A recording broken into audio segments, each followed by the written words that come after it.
The 2026 vintage watch market is at a structural turning point. Speculative froth is beginning to dissipate, revealing a market driven by authentic collector demand.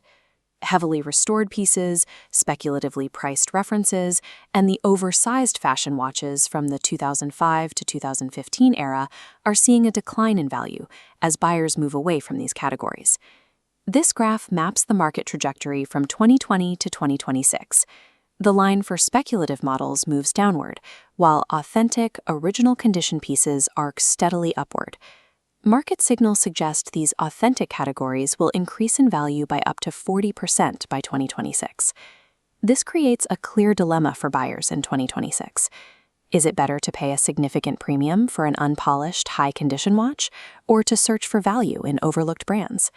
To answer that, we are looking at converging signals from auction results, historical patterns, and cultural trends, rather than following short-term price spikes. Navigating this correction requires a shift in strategy. Success now depends on treating a purchase as a strict investment in verifiable history, rather than just buying for a brand name. One of the clearest projections for 2026 is the significant widening of the condition premium. This chart compares two identical references. By 2026, an honest, unpolished example will command a 30 to 50% premium over a restored one. With high condition stakes, buyers now require third-party authentication for any watch over $3,000. The trade-off is a higher barrier to entry. This approach requires more upfront capital and usually means building a smaller, higher-quality collection over time. The benefit of this cost is protection against market volatility. Authenticated, original condition pieces are effectively insulated against the broader decline affecting restored models. Budgeting for this authentication tax has become a necessary step to secure long-term liquidity. For those looking for a different entry point, there is the arbitrage route, finding growth in areas the broader market hasn't fully priced in yet. Japanese vintage watches are moving toward mainstream recognition. Models like the Seiko 6105 and 62 AMS are projected to see price increases of 15 to 30%.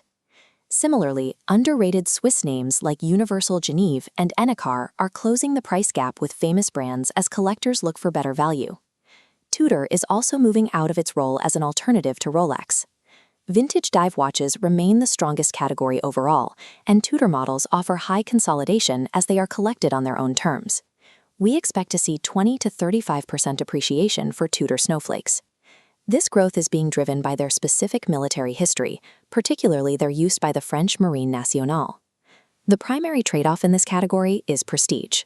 These brands often lack the immediate recognition that comes with a legacy name like Rolex.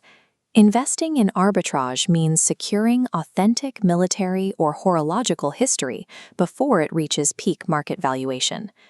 Gen Z collectors are entering the market with a focus on distinctive aesthetics. They often prioritize cultural narratives and unique design over traditional brand recognition.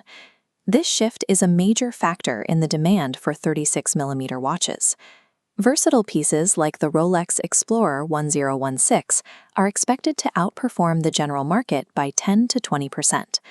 There is also an increasing focus on watches with strong historical stories, such as the Omega Speedmaster Premoon powered by the Caliber 321 movement.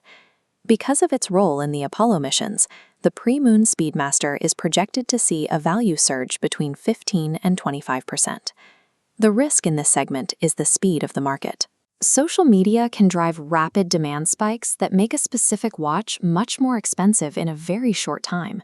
Taking advantage of these shifts requires collectors to move before these cultural trends are fully reflected in traditional auction results.